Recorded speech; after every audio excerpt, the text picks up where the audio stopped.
So my name's Adam Patridge. I pretty much take on a lot of responsibilities here. So you could say I'm a laborer, I'm a meter man, I'm a foreman, I'm an operator, and just recently took on a position of project management. We have required to do a lot of different things. Been in this industry for 21 years now. I've been with the Power and Construction Group for 11 years. So I work with in the gas pipeline construction part. I personally work on the national fuel gas side. We have several different contracts with National Fuel Gas. So I mainly do distribution work. There are other crews within the company that do a lot of the supply line work, which is the bigger steel pipe and the bigger stuff, but I mainly stick with distribution work, and it's all about making sure that we supply a safe and reliable service to the customers. Honestly, I wish I could say what a typical workday is, because quite frankly, things are changing all the time. In a neighborhood, with traffic, pedestrians, obviously when you're digging a hole, you may believe things to be a certain way, but I almost liken it to opening a Christmas present.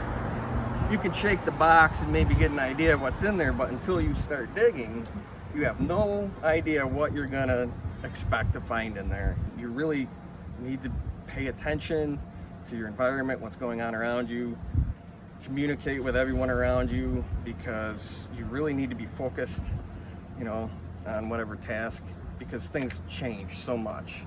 Generally, we do have what I would call like different satellite hubs in the territories that we work. I mainly work out of Batavia, so we have a contract with the Batavia Service Center. So obviously the main hub is the Batavia area, and we go from there. So we have a setup in Batavia where we keep material and equipment and stockpile stuff. Generally, we kind of report there, and typically don't go to the office in Scottsville as much. So this line of work has kind of been pretty much my whole life, because my father was in this line of work. When it came time to make a decision whether to go to college or to enter the workforce, I really had no sense of direction as far as what I wanted to try and major in. I couldn't foresee spending all that money on an education and not knowing exactly what I was going to do with it. When I entered into the workforce, I didn't know if it was going to be a permanent thing or a temporary thing. I just wanted to get into the workforce, start making a little bit of money, and then go from there and decide. And then obviously here I am today. So yeah, it's put food on the table, throughout my childhood. It continues to do so today for my family. It's good, honest work. What we do pays the bills. It's does everything, provides everything that I need in my life. And I continue to keep progressing. It's not necessarily what we would call an apprenticeship. We'll bring guys into the field and just teach them in the field. But in order to work on a gas job, you have to have certain obstacles. So starting out, you're going to get your basics, which is general knowledge. You're going to learn about your abnormal operating conditions, which is what to do in a case of emergency. When you're digging around live gas, you got to know what to do in those situations if something were to go wrong. And from there you can continually progress with different training, which is all done right through the gas company in Buffalo. They're with the NGA, which is the Northeast Gas Association. So a lot of the different gas companies recognize their qualifications. So with those qualifications, you could work for National Fuel Gas, you could work for Corning Gas, you could work for NYSEG, you could work for RG&E. They'll recognize all those different qualifications. So once you get your basics, you could continue on. There's what we call meter work, which is the work that we do inside customer homes with relighting appliances and stuff. There's a lot of different training with the mechanical aspects of gas pipeline, with the different types of fittings that we use. That'll be a mechanical section, then there's the fusing section of joining plastic pipe. So there's all these different types of training you can go in and get done. So depending on what path you want to go down, you can get these different types of training. And that's done right through the gas company. That is paid for by the company. As an operator, it's difficult to get guys in that have never worked around live utilities and say that they're an operator.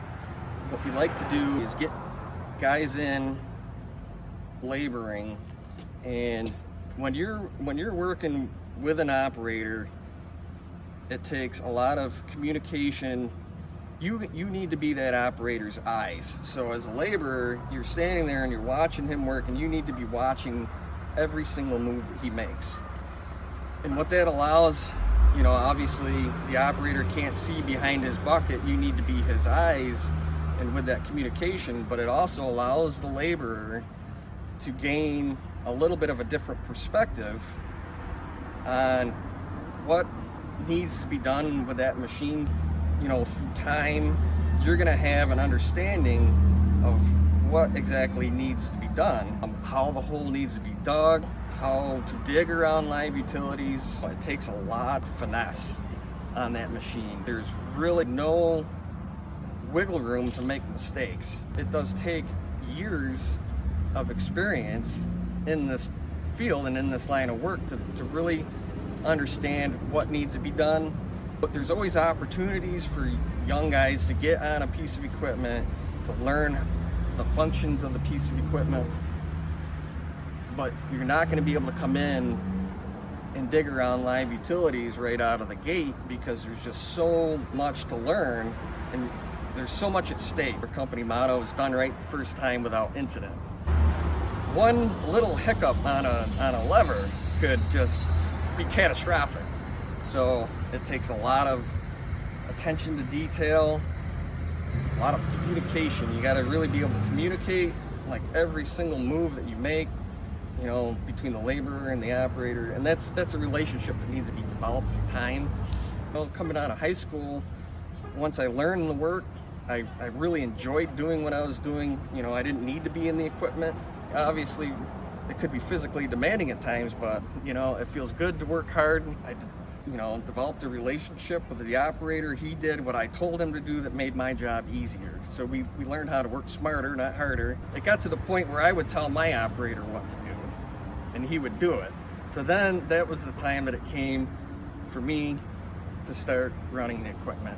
Even though I'd been around it for 10 years, it's a whole different perspective. As soon as you climb in that seat and look out that window, everything's gonna change and you gotta start all over again. You really need to be, well, I guess, patient. You know, what I like most about my job is the people I get to work with. But on the other hand, you know, we're in here, we're disturbing property. So sometimes people aren't happy. The people can be the best part of the job and also the worst part of the job. Ultimately, what it takes is a lot of communication. Usually, once you talk to people, somebody that came out really mad at you may end up being a good friend, you know. And by the time, there's going to be times where you're going to get an extremely challenging job and you're going to get tested every day. Like, it's going to be something different. But all said and done, I've never had a job that couldn't be done by working together, and we've always accomplished everything, and that is, in fact, you know, ultimately very rewarding. Every day we come in, there could be a surprise. Somebody once told me, always expect the unexpected. You know, I believe that. Ultimately, everything always works out. Attendance is very critical.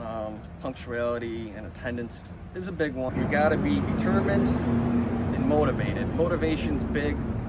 Self-motivation is huge. If you're self-motivated, I'd rather see somebody do something wrong than do nothing at all. And those are the things that you as a foreman, you pick up on. By somebody that's trying to think outside the box without having to be told what to do. If there's ever any question in your mind, don't be afraid to ask. We're all here to work together. Like I said, there's lots of opportunity here. So ultimately, all it takes is hard work and determination, and you you will go up the ladder.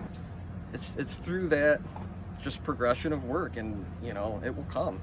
Guaranteed it will come.